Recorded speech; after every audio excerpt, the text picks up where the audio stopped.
Objection number 4. Quote, "But the saints accepted offices and held places of trust under heathen princes. See the cases of Ezra, Nehemiah, and Daniel in the books called by their names." Unquote. If the saints thus accepted offices, etc., we may conclude either, first, that the power was legitimate, or second, that offices may be held under illegitimate governments, or third, that the saints sinned in accepting them. Answer. The second proposition we grant. The first and third we deny.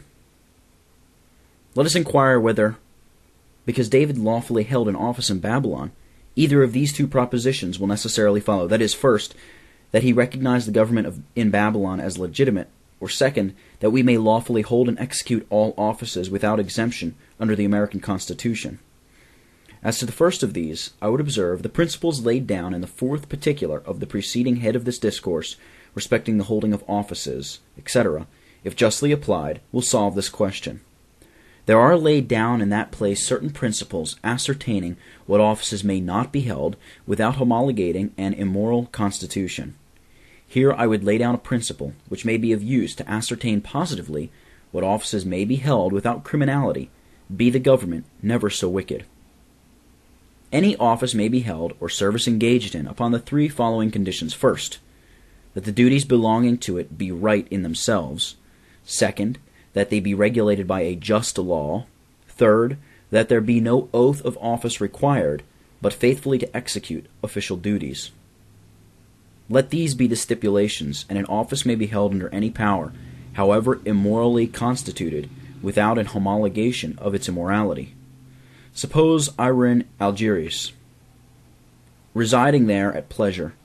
Would my accepting an office from the day under the regulations now specified, say professorship in a university instituted by him for the instruction of youth, be an homologation of his immoral regency, naval piracy, or the blood and murder upon which his throne is erected?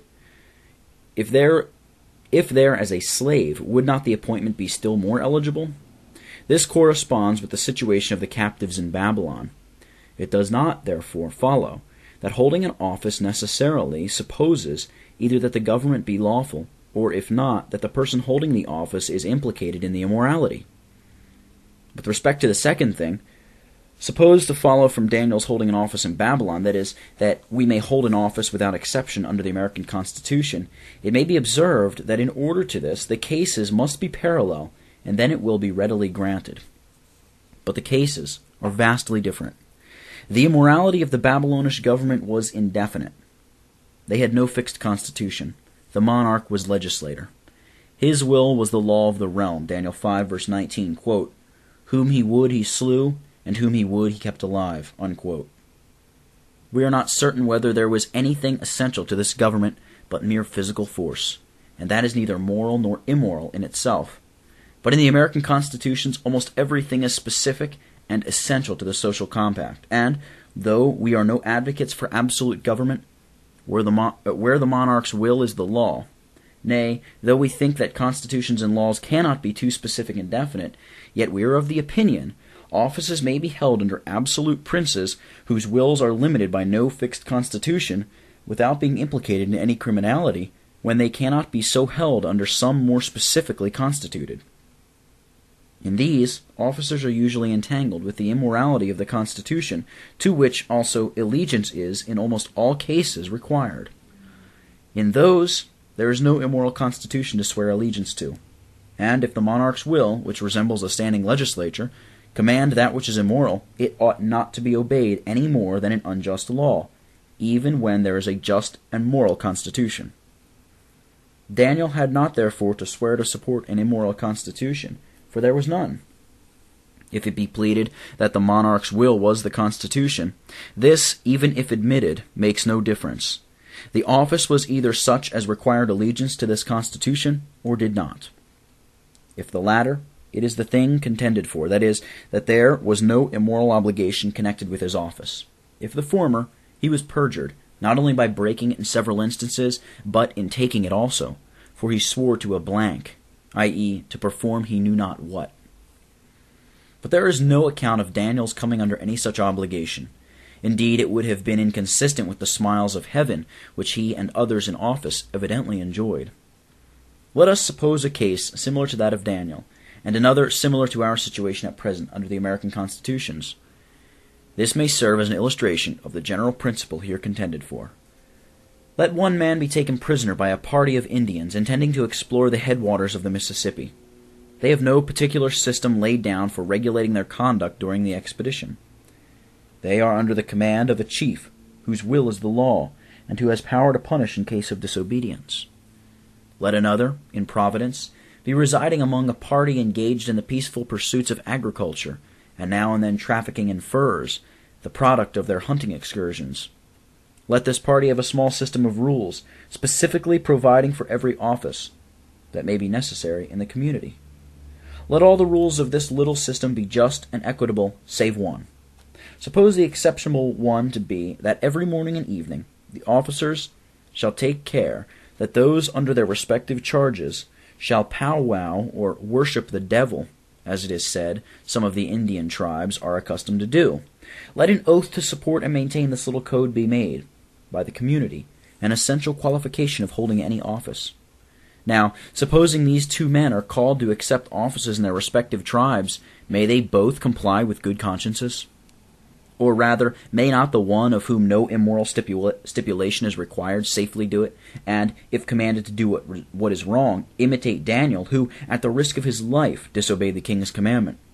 Whereas the other may not accept, for he is introduced to office by a stipulation which violates the moral law. The application of this is abundantly evident. Objection number 5, quote, "But the saints prayed for them." Genesis 47, verses 7 and 10, and Daniel 6, verse 21, and in 1 Timothy 2, verse 2, they are commanded to do so. Must they not, therefore, be considered as legitimate rulers? Unquote. Answer. If they be immorally constituted, prayer for them as such is plainly contrary to the command of God in 2 John 10 and 11. As men, they ought to be prayed for, according to the command of God, 1 Timothy 2, verse 1, where we are ordered to make, quote, prayers and intercessions for all men, unquote. And to the command to pray for kings, etc., 1 Timothy 2, verse 2, it is evident it respected moral rulers, who conduct their administrations so that godliness, true piety, and honesty may be promoted among their subjects. Objection 6. Quote, "The saints addressed them for justice," Acts 25, verses 10 and 12, and Acts 26, verse 32, where the apostle appeals under Caesar. Unquote. To this I answer, an appeal to their tribunals no more involves in it an homologation of their lawful dominion than an appeal from a murderer to a thief, who would be disposed to save one's life, would be an homologation of his living habitually in the breach of the 8th commandment. Suppose, for example, that the Allegheny Mountains were infested with a banditti of robbers, whose captain retained still so much humanity as to establish a law that no poor man should be robbed of more than $10. You happen to be crossing the mountain, 5 of the gang approach you and rob you of 100, which is nearly your all. You meet with the master of the fraternity.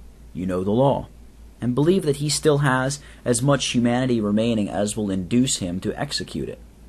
Will you appeal to him to cause your $90 to be refunded, which are due to you by his own law? If you do, will this implicate you in the immorality of the banditti, or be saying amen to their unlawful practice? Certainly not. If this hold in the greater, it will surely hold in the less.